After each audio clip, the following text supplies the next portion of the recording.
Ini profil Bupati Kuansing Andi Putra yang ditangkap KPK saat OTT di Riau.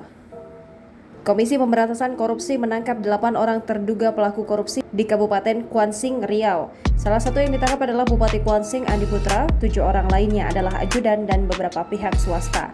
Penangkapan mereka terkait dugaan korupsi, penerimaan janji atau hadiah terkait dengan perizinan perkebunan. Inilah sosok Bupati Kuansing Andi Putra. Andi Putra lahir di Muaro Sentajo 12 April 1987.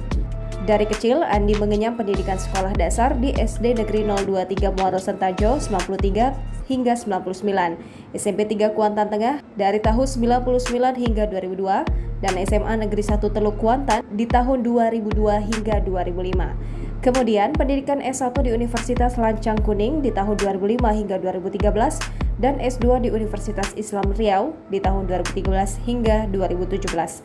Dia merupakan Ketua DPD 2 Partai Golkar sejak 2016 hingga sekarang.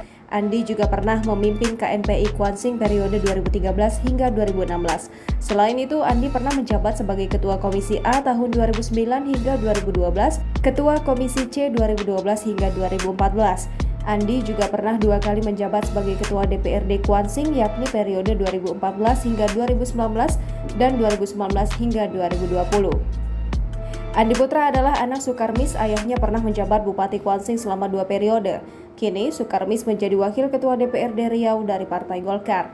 Andi Putra dilantik bersama Suhardiman Ambi sebagai Bupati dan Wakil Bupati Kuansing periode 2021 hingga 2024. Di Gedung Daerah Balai Pelangi pada Rabu 2 Juni. Pelantikan dipimpin Gubernur Riau Syamsuar.